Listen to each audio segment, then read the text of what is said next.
బాహుబలి, ఛత్రపతి, చక్రం లాంటి గొప్ప యాక్టింగ్ చేసిన ఆయన ఆదిపురుష్ లో టోటల్ 1 నోట్ ఉంటది. గట్టి కొడితే 2-3 ఎక్స్ప్రెషన్స్ ఉంటాయి, వాటినే కంటిన్యూ చేస్తాడు. ఎప్పుడైతే నీ హిందీలో ఛత్రపతి చేశాడో అమ్మ బాబోయ్ చెబుతున్నా కదా, నేను ఒక్కరిని వెళ్ళిపోయి సినిమా చూస్తుంటే నా బాడీలో ఉన్న ప్రతి అణువు, ప్రతి కణం నేను చచ్చిపోతున్నా. తొందరగా హాస్పిటల్లో జాయిన్ చేయి.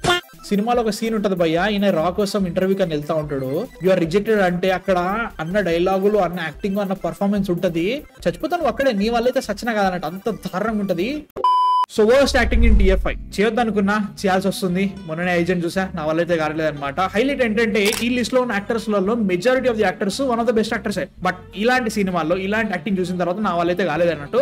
సో వాటన్నిటి గురించి మాట్లాడదాం. మీరు అనుకున్న వాళ్ళందరూ ఉంటారు, మీరు అనుకోని వాళ్ళు కూడా ఉంటారు అనమాట. సో లాస్ట్ వరకు చూడండి, లిస్ట్ మాత్రం చాలా రసవతరంగా ఉంటుంది. సో వితౌట్ ఎనీ డీల్ మీరు అక్కడ సబ్స్క్రైబ్ బటన్ కొట్టేస్తే స్టార్ట్ చేసేద్దాం అన్నట్టు. So first goes to Pooja Hegde in Aravinda Sametha Veera Raghava. నాకు అరవింద సమేత వీర రాఘవ చాలా చాలా ఇష్టం అనమాట. సినిమా వేరే లెవెల్లో ఉంటుంది. దాంట్లో ఉండే రైటింగ్ కానీ, మీనింగ్ కానీ, క్యారెక్టర్ వెయిట్ కానీ, డెప్త్ కానీ చాలా చాలా బాగుంటుంది. ప్రతి ఒక్కరు వాళ్ళ 100% ఇస్తారు. బట్ స్టిల్ నాకు సినిమా 95% నచ్చుతుంది. ఎందుకు అంటే దానికి కారణం పూజా హెగ్డే. ఆమె క్యారెక్టర్ అద్భుతంగా రాసుకుని ఉంటుంది అనమాట. ఎన్టీఆర్ గారి క్యారెక్టర్ కి ఆమె ఒక యాంకర్ పాయింట్ లో ఉంటుంది. సినిమాలో ఏవైతే మెయిన్ ఈవెంట్స్ అవ్వాలో అవన్నీ పూజా హెగ్డే ఇచ్చే యాక్షన్స్ కానీ, రియాక్షన్స్ వల్లనే జరుగుతాయి అనమాట. ఎన్టీఆర్ క్యారెక్టర్ కి ప్రతి సిచ్యువేషన్ లో ఒక అడ్వైస్ బోర్డ్ లా నడుస్తూ ఉంటది అనమాట. సూపర్ క్యారెక్టర్, చాలా చాలా బాగా రాసుకున్నారు. పర్ఫార్మెన్స్ అయితే మాత్రం దారిద్రం భయ్య, నిజంగా నాకైతే మాత్రం ఆమె ఫ్రేమ్ మీద ఉన్న ప్రతి సీన్ అసలు ఎందుకురా బాబు, ఏమైనా దొరికిందా, ఇంకెవరూ దొరకలేదా. నాకైతే మాత్రం సాయి పల్లవి ఆర్ సమాంతకి ఇచ్చినా గానీ ఆ క్యారెక్టర్ కి మంచి వెయిట్ ఇచ్చేది అనిపించింది. అరవింద సమేతలో హీరోయిన్ క్యారెక్టర్ కి అంత వెయిట్ ఇచ్చి ఈమె పర్ఫార్మెన్స్ తో మొత్తానికి చెడగొట్టిందనే ఫీలింగ్ వస్తున్నట్టు. ఇదే కాదు, ఇంకా రాధేశ్యామ్లో కూడా రైటింగ్ అంతా ఏం బాగుండదు. బట్ స్టిల్ ఈమె పర్ఫార్మెన్స్ కూడా చాలా 1 నోట్ ఉంటుంది. అరవింద సమేతకి రాధేశ్యామ్కి మధ్యలో 4 ఏళ్ళ టైం ఉంది. బట్ స్టిల్ పర్ఫార్మెన్స్ అయితే మారలేదు. I hope she comes back with a good performance. And next goes to Kiran Abbavaram in Meter rules Ranjan. మొన్న వచ్చిన దిల్రుబా. నాకైతే కిరణ్ అబ్బవరం గారి కా మూవీ నచ్చింది. But I had lot of complaints with this acting. ఒకటే ఎక్స్ప్రెషన్ తో తీస్తున్నట్టు అనిపిస్తూ ఉంటుంది అనమాట సినిమాలన్నీ కూడా. మీటర్ అయితే మాత్రం చూడలేకపోయినా, నా వల్ల అయితే అసలే కాలేదు. ముఖ్యంగా ఆయన ఒక కమర్షియల్ హీరోగా పెట్టుకున్న పర్సోనా ఎప్పుడు కూడా వర్కౌట్ కాలేదు నాకు.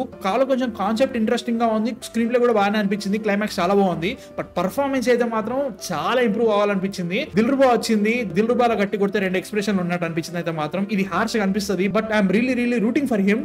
కాన్సెప్ట్ చేస్తారని చెప్పేసి ఈయన ఇచ్చిన రాళ్ళకైతే మాత్రం నా వాళ్ళైతే కావట్లేదు. పర్ఫార్మెన్స్ అయితే మాత్రం బెటర్ ఉండి ఇంకా బాగుంటుంది. స్కోప్ చాలా ఉంది, ఆగమాగం చేసేసుకుంటున్నాడు. మంచి పర్ఫార్మెన్స్ ఉండాలి, ఎక్స్ప్రెషన్స్ ఎక్కువ వెళ్తే ఇంకా హ్యాపీ, ఎంతకంటే ఇంకేముంది నాకు. Next goes to Samantha and Shaakuntalam. నాకు రంగస్థలంలో సమాంత చాలా చాలా ఇష్టం అనమాట. ఆమె ఒక ఆథెంటిక్ పర్ఫార్మెన్స్ ఉంటుంది. ఆ సినిమాలో తెలుగు అమ్మాయి కాకుండా గానీ ఒక గోదావరి జిల్లాలో ఉన్న పల్లెటూరు పిల్లలుగా చాలా బాగా సెట్ అయిపోతుంది అనమాట. ఆమె పర్ఫార్మెన్స్ కానీ, ఎవ్రీథింగ్, ఆమె ఎక్స్ప్రెషన్స్ కానీ, ఎమోషన్స్ ని పండించిన విధానం కానీ చాలా చాలా బాగుంటది.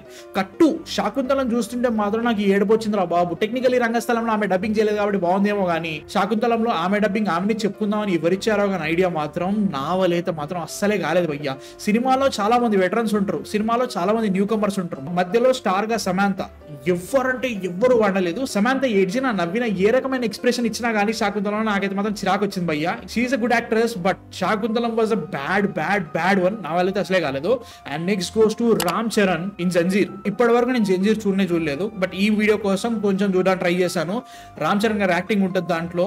ఇప్పుడు రంగస్థలము, ధృవ, RRR ఇవి చూసిన తర్వాత వాటి గ్రేట్ యాక్టర్ ఈజ్ అనుకుంటాము. దానికంటే ముందు కూడా మగధీర, ఆరెంజ్ లో చాలా గొప్పగా చేసిన యాక్టరే జంజీర్ లాంటి పర్ఫార్మెన్స్ ఎలా ఇచ్చాడు రా బాబు అనే ఫీలింగ్ వచ్చింది అనమాట నాకు. ఆ డైలాగ్ డెలివరీ ఏంటో, టోటల్ ఒకటే ఎక్స్ప్రెషన్ తో సినిమా అంతా నడిపిద్దామని ఫీలింగ్ లో తీసినట్టు అనిపిస్తుంది అనమాట. ముఖ్యంగా తెలుగులో మనకి ఈయన కమర్షియల్ హీరో అని మనం కన్ఫర్మ్ చేసిన తర్వాత, హిందీలోకి వెళ్ళిన తర్వాత లేదు కమర్షియల్ హీరో కాదు, అసలు యాక్టింగే రాదు అన్నట్టు చేసినట్టు ఉంటుంది అనమాట పర్ఫార్మెన్స్. ఏంటి విత్ ఇన్ 2 years లో ఇంత చేంజ్ అనే ఫీలింగ్ వస్తుంది అనమాట. ఆరెంజ్ లో చాలా బాగుంటుంది. బట్ జంజీర్ అయితే మాత్రం నా వల్ల కాలేదు భయ్య. సినిమా మొత్తం కూడా చూడలేకపోయినా. మీరు జంజీర్ చూసి బతుకుంటే కింద కామెంట్స్ లో చెప్పండి నాకు. Next goes to Prabhas in Adipurush. Technically Radhe Shyam కూడా చెప్తా, బట్ ఆదిపురుష్ లో అయితే మాత్రం రాముడిగా కొంచెం మృదు స్వభావిలా చూపెట్టాలి, కరెక్టే. అట్లని చెప్పేసి కొంచెం వీరత్వం కూడా చూపెట్టాలి. ఓం బాబాయ్కి ఏమైందో, ప్రభాస్ గారికి ఏమైందో నాకు అర్థం కాలేదు. కానీ బాహుబలి, ఛత్రపతి, చక్రం లాంటి గొప్ప యాక్టింగ్ చేసిన ఆయన ఆదిపురుష్ లో టోటల్ 1 నోట్ ఉంటది. గట్టి కొడితే 2-3 ఎక్స్ప్రెషన్స్ ఉంటాయి, వాటినే కంటిన్యూ చేస్తాడు. డైలాగ్స్ తక్కువ ఉంటాయి, ఎక్స్ప్రెషన్స్ తోటే చాలా మాట్లాడాలి. రామాయణం లాంటి స్టోరీని మేము ఇన్స్పైర్ అయి తీసామన్నారు కదా, కనీసం దాంట్లో ఎమోషన్స్ అయినా పండాలని తెలీదా? అందులోనూ ప్రభాస్ లాంటి యాక్టర్లు పెట్టుకొని. బాహుబలి మొన్నే వచ్చిందిగా, ఆయన దాంట్లో జస్ట్ చిన్న నవ్వుతో చాలా ఎక్స్ప్రెషన్స్ పండించిన ఆయన ఆదిపురుషులో ఏమైంది నాకైతే మాత్రం అస్సలు చూడబుద్ధి కాదు. సెకండ్ టైం ఇంకా చూసే పరిస్థితి కూడా లేదు. ఫస్ట్ 15 minutes చూసేసరికి వద్రయ్యా అమ్మ బాబాయ్ ఈ సినిమాకి దండారు అనే ఫీలింగ్ వస్తుంది. మళ్ళీ చెప్తా, ప్రభాస్ గారి కెరియర్ లోనే Adipurush is one of the biggest black marks. And Radhe Shyam అయితే మాత్రం ఏమైందో తెలియదు కానీ అస్సలు సింకే కాలేదు పర్ఫార్మెన్స్ అయితే. నాకు ఎమోషనల్ సీన్స్ లలో ప్రభాస్ గారి యాక్టింగ్ నాకు బాగా నచ్చుతుంది. ఈ సినిమాలో నాకు అసలు నచ్చలేదు అన్నట్టు. టెక్నికలీ రెబెల్ లో కూడా నాకు అంత బాగా నచ్చదు. ఏదైతే ఎమోషనల్ సీన్ ఉంటుందో ఇట్ వాస్ లైక్ మరీ ఓవర్ యాక్టింగ్ అనిపిస్తూ ఉంటది. రాధేశ్యామ్ లో మాత్రం అసలు ఏది వర్కౌట్ కాలేదు. ఐ డోంట్ నో వై, అస్సలు నచ్చలేదు నాకు రాధేశ్యామ్ లో పర్ఫార్మెన్స్. బట్ నాకు ఎందుకో కల్కిలో కొంచెం హోప్ అనిపించింది. ఇంకా చూడాలి, స్పిరిట్ వస్తుంది అనిపిస్తుంది. బట్ స్పిరిట్ లో టోటల్ పర్ఫార్మర్ ప్రభాస్ ఉండడానికి గట్టి అనిపిస్తుంది. So let's wait and see. And next goes to Balakrishna garu. Balakrishna garu is one of the best actors. ఆయన ఒక జానరాలో ఉంటే 2000s లో ఫ్యాక్షన్ సినిమాలు, తర్వాత కొంచెం కమర్షియల్ సినిమాలు, మధ్యలో గౌతమిపుత్ర శాతకర్ణి లాంటి కొన్ని రేర్ జెమ్స్ వస్తాయి అనమాట. దానిలో ఆయన పర్ఫార్మెన్స్ వేరే లెవెల్లో ఉంటుంది. వీటన్నిటి మధ్యలో కొన్ని చెత్త సినిమాలు వచ్చినాయి భయ్య, వాటి గురించి మాట్లాడదాం. రూలర్ అంటాడు, శ్రీమన్నారాయణ, లయన్ అయితే మాత్రం నా భూతం నా భవిష్యత్. ఆ స్టోరీ ఏంటో, ఆ పర్ఫార్మెన్స్ ఏంటో, ఆ ట్విస్ట్ ఏంటో, అంతా చేసి సేమ్ వన్ సైడ్ కొట్టుడు వెళ్ళిపోవడం ఏంటో, గతం మర్చిపోయిన బాలకృష్ణ గారి పర్ఫార్మెన్స్ చూస్తుంటే మాత్రం అది సంపేడ్రా బాబు అని ఫీలింగ్ వస్తానట్టు. ఇవన్నీ కాదురా బాబు అనుకుంటే శ్రీమన్నారాయణ ఒకటి ఉంటుంది సినిమా. ఇంకా సినిమా చూడలేదంటే మాత్రం లక్కీ గాయ్. అండ్ రూలర్ అయితే మాత్రం హెయిర్ స్టైల్ దగ్గర నుంచే పోయింది. ఇంకా సినిమా చూసే ధైర్యం చేసినాడు అయితే మాత్రం వాడు నిజంగా చెప్తున్నా 100 ఏళ్ళు బతుకుతాడు. అంత దారుణంగా ఉంటుంది. పర్ఫార్మెన్స్ వైజ్ గా మాత్రం నాకు పైసా వసూలు కూడా అస్సలు నచ్చదు భయ్య. ఏం చేస్తున్నారు బాలకృష్ణ గారు అని ఫీలింగ్ వస్తూ ఉంటది. హైలైట్ ఏంటంటే పైసా వసూల్లో బాలకృష్ణ గారి వాయిస్ చాలా తేడాగా వినబడుతూ ఉంటది అనమాట. ఇంకొంచెం లో ఫ్రీక్వెన్సీలో జరుగుతుందా, తేడా సింగ్ అని చెప్పేసి వాయిస్ కూడా తేడా పెట్టారని ఫీలింగ్ వస్తా అనమాట. చెప్తున్నా మంచి యాక్టర్, చెత్త సినిమా చెత్త యాక్టింగ్ అనే ఫీలింగ్ వస్తాను నాకు. అండ్ నెక్స్ట్ గోస్ టు మన కొండన దేవరకొండ లైగర్. అమ్మ బాబోయ్ దారుణం భయ్య, చెప్తున్నా కదా, ట్రైలర్ చూసినప్పుడే అనిపించింది ఇది పోతదరా మామూలుగా పోదురా బాబు, గుణపం కాదు పెద్ద డ్రిల్లింగ్ మిషనే పెడతారా అనుకున్నా. థియేటర్ పోయి చూస్తే మాత్రం పెద్ద బోర్వెల్ పైపే రెడీ చేసుకున్నారు అన్నట్టు. సినిమాలో హీరోకి నథింగ్, బట్ ఆ నథింగ్ కూడా ఒక లిమిట్ ఉండాలి. దీనిలో లిమిట్ లేదు, బొక్క లేదు, భోషానా లేదు, ఒక్క డైలాగ్ ఉండదు సినిమా మొత్తంలో. విజయ్ దేవరకొండకి ప్రతిసారి అనుకుంటే నత్తుతూనే ఉంటది తప్ప ఏమి జరగదు. అసలు అవసరమే లేదు అంతగానం చేయడానికి. అసలే సినిమా వేరే లెవెల్లో పోతుంది నాకు పాతాళానికి. ఇందులో విజయ్ దేవరకొండ అయినా మంచి యాక్టర్ రా బాబు, చేస్తారా అనే ఫీలింగ్ ఉన్నాడు, ఇంకా నత్తితో చంపేస్తున్నాడు అనే ఫీలింగ్ వచ్చింది అనమాట నాకైతే మాత్రం. క్లైమాక్స్ అయితే నా వల్ల కాలేదు భయ్, నిజంగా దండవర బాబా సినిమా. And next goes to Vishwak Sen as Laila. Obviously Laila గురించి మాట్లాడకుండా ఎట్లా, ఏది వర్కౌట్ అయింది, అసలు పర్ఫార్మెన్స్ ఉంటుంది దీంట్లో.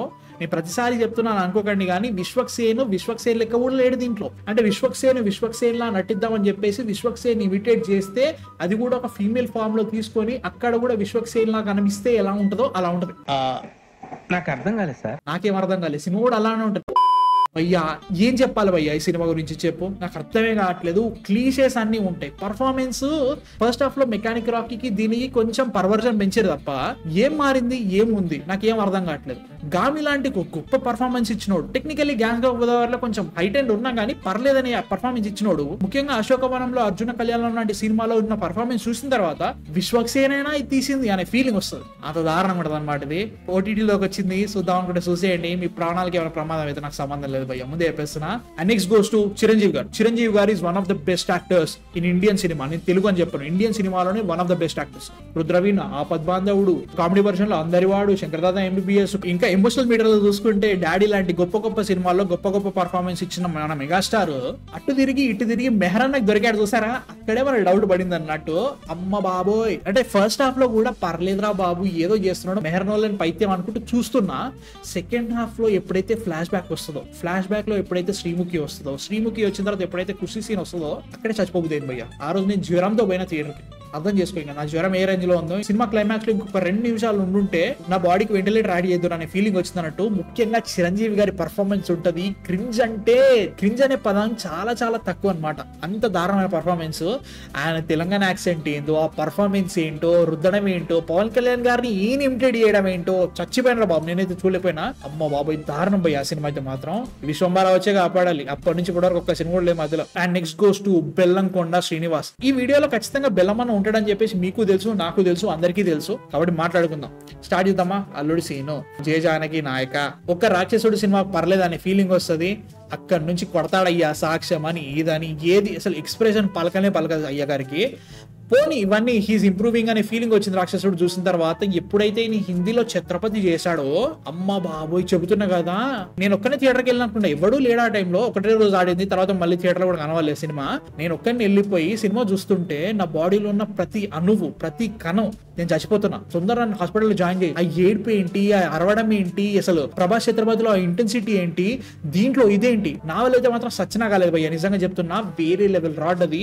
ఆయన పర్ఫార్మెన్స్ అయితే మాత్రం దారుణం, అమ్మ బాబోయ్ దారుణం. భైరవం వస్తుంది, దాంట్లో అయినా మంచిగా చేయాలనుకుంటున్నా, అది కూడా రీమేకే. ఈ రీమేక్ వ్యాపారాలు ఏంటో అర్థం కాదు కానీ నా వల్ల అయితే కాలేదు భయ్య, కష్టమే భయ్య నాకైతే మాత్రం. And next goes to Pawan Kalyan garu in Komaram పులి. పవన్ కళ్యాణ్ గారు సీరియస్ రోల్ చేస్తే నాకు నచ్చుతుంది, పవన్ కళ్యాణ్ గారు కామెడిక్ రోల్ చేస్తే నాకు నచ్చుతుంది, పవన్ కళ్యాణ్ గారు పంచ్ డైలాగ్స్ చేసినా నచ్చుతుంది. ఇవన్నీ కలిపి మిక్స్ కొట్టి ఒక కొత్త పదార్థం తీసుకొస్తేనే అది కొమరం పులిలో పులి క్యారెక్టర్. భయ్యా ఏం మాడుతున్నావు అసలు? స్ట్రిక్ట్ ఆఫీసర్ అంటే స్ట్రిక్ట్ ఆఫీసర్ అని చెప్పుకోవచ్చు, వడవడ వడవడ వడవడ వాగడం ఏంటి భయ్యా క్యారెక్టర్? అర్థమే కాదు. ఒక టెంపోలో వెళ్ళిపోతూ ఉంటది అనమాట క్యారెక్టర్. ఆ క్యారెక్టర్ ను చూసి మనకి చచ్చిపోబుది అవుతుంది అనమాట. ఇంకా సినిమా గురించి మాట్లాడితే అది వేరే విషయం, కానీ పవన్ కళ్యాణ్ గారు అసలు ఆ క్యారెక్టర్ కి సూటే కాదని ఫీలింగ్ వస్తూ ఉంటది. ముఖ్యంగా పోలీస్ ఆఫీసర్ రోల్స్ లో పవన్ కళ్యాణ్ గారు సటిల్ చేస్తే ఇంకా బాగుంటదని ఫీలింగ్ ఉంటుంది నాకు. చెప్తున్నా కదా, కొమరం పులిలో కొమరం పులిని కొంచెం సటిల్ గా యాక్టింగ్ చేయించినా కానీ సినిమా చాలా వరకు బెటర్ అయ్యేదా నా ఫీలింగ్ అన్నట్టు. స్టోరీ అవన్నీ పక్క పెట్టినా కానీ he could have been good. సినిమానే రాడ్ అనిపిస్తే దాన్ని ఇంకా అసలు అన్వాచబుల్ చేసిందంటే మాత్రం పవన్ కళ్యాణ్ గారి పర్ఫార్మెన్స్. ఆయన డైలాగ్స్ పడతా ఉంటే మధ్యలో వా వా వా వా వా వా ఉత్తరే ఉంటాయి భయ్యా, అమ్మ బాబాయ్ దారుణం, నా వాళ్ళైతే సచ్చినా కాలేదు అన్నట్టు. And last and final goes to Ayyagare number 1 Agent. Bro Akhil as an actor until Agent పర్లేలే ఏదో చేస్తున్నాడు ఓకే అని ఫీలింగ్ ఉంటుండే, నీకు హీ విల్ ఇంప్రూవ్ కొత్తగా వచ్చింది కదా అని ఫీలింగ్ ఉంటుండే. ఇది ఎవరికాలో తెలియదు కానీ ఏజెంట్ లో అఖిల్ గారి పర్ఫార్మెన్స్ ఉంటది భయ్యా. చెబుతున్నా కదా నాకు వామిటింగ్ వస్తుంది. అంటే హైపర్ యాక్టివ్ గా ఉండొచ్చు, కొంచెం కన్నింగ్ గా ఉండొచ్చు, ఎక్కువ పంచ్ డైలాగ్ చేయొచ్చు, యాక్షన్ సీక్వెన్స్ చేయొచ్చు, అవన్నీ ఓకే. ఇవన్నీ కాకుండా ఇది వేరే బ్రీడ్ అనిపిస్తా ఉంటది. అక్కడ జరిగే సీన్ కి ఇక్కడ అఖిల్ గారు పర్ఫార్మ్ చేసే విధానానికి సింకే కాదు అసలు సినిమా మొత్తంలో కూడా. ఐ థింక్ వాళ్ళు నారుటోని, కిక్ లో రవితేజని, ఊసరవెల్లిలో ఎన్టీఆర్ గారిని ఇన్స్పైర్ అయ్యి వీళ్ళందరినీ కలిపి ఒక క్యారెక్టర్ రాసినట్టు అనిపిస్తూ ఉంటది అనమాట. అవన్నీ కలిపి మిక్స్ చేసినా కానీ దీనికంటే మంచి పర్ఫార్మెన్స్ ఇచ్చే వాళ్ళేమో తెలియదు. కానీ సినిమాలో ఒక సీన్ ఉంటది భయ్య, ఈయన రా కోసం ఇంటర్వ్యూ కానీ వెళ్తా ఉంటాడు, యు ఆర్ రిజెక్టెడ్ అంటే అక్కడ అన్న డైలాగులు అన్న యాక్టింగ్ అన్న పర్ఫార్మెన్స్ ఉంటది, చచ్చిపోతాను అక్కడే, నీ వాళ్ళైతే సచ్చినా కాదన్నట్టు అంత దారుణంగా ఉంటది. చూడలేకపోయినా సినిమాలో ఏమీ లేదు, ఇంకా దారుణమైన యాక్టింగ్ ఇది, అసలు చిరాకు లేపించే సినిమా అనమాట. ఇంకా చూడలేదు అంటే మాత్రం 2 ఏళ్ల తర్వాత ఓటీటీలోకి వచ్చింది చూడండి, దాని రివ్యూ కూడా చేశాను చూడండి, బాగుంటది, చాలా చాలా బాగుంటది, మీకు మంచి మంచి థాట్స్ వస్తాయి. So these are my first list of worst acting in TFI. ఇంకా చాలా మంది ఉన్నారు, చాలా పర్ఫార్మెన్సెస్ ఉన్నాయి, బట్ హైలైట్ ఏంటో తెలుసా, నేను చాలా కష్టపడితే ఈ లిస్ట్ రాయగలిగాను అనమాట. చాలా వరకు సూపర్ పర్ఫార్మెన్సెస్ ఉన్నాయి మన తెలుగులో, ముఖ్యంగా ఈ లిస్ట్ లో ఉన్న యాక్టర్సే చాలా గొప్ప పర్ఫార్మెన్స్ ఇచ్చిన వాళ్ళు కూడా ఉన్నారు. అలాంటిది ఒక బ్యాడ్ డైరెక్టర్, ఒక బ్యాడ్ రైటర్, ఒక బ్యాడ్ సినిమా పడితే పర్ఫార్మెన్సే కాకుండా ఎన్ని విధాలుగా ఒక సినిమా బ్యాడ్ అవుతుందో చెప్పాలని చెప్పేసి ఈ వీడియో ప్రయత్నం అన్నట్టు. ఇంకా కామెంట్స్ లో బూతులు తిట్టుకునేట్టు అలా అయితే తిట్టేసుకోండి, నాకు ఇబ్బంది ఏం లేదు. బట్ ముఖ్యంగా ఈ లిస్ట్ లో ఉన్న యాక్టర్స్ అయితే మాత్రం వాళ్ళ పర్ఫార్మెన్స్ నాకు అసలు నచ్చలేదు. ఇంకా లిస్ట్ కంటిన్యూ అవుతుంది, ఈ వీడియోకి ఇంకో పార్ట్ 2 చేయాలని ఉంది. సో మీకు ఈ వీడియో నచ్చితే మాత్రం లైక్ చేసేయండి, సబ్స్క్రైబ్ కొట్టండి ప్లీజ్. అండ్ ఈ లిస్ట్ తో మీరు ఎంతవరకు అగ్రీ చేస్తారు, మీ పిక్ ఏంటో కింద కామెంట్స్ లో చెప్పండి. అండ్ నెక్స్ట్ వీడియోతో మళ్ళీ కలుస్తాను. Man of fiction signing off.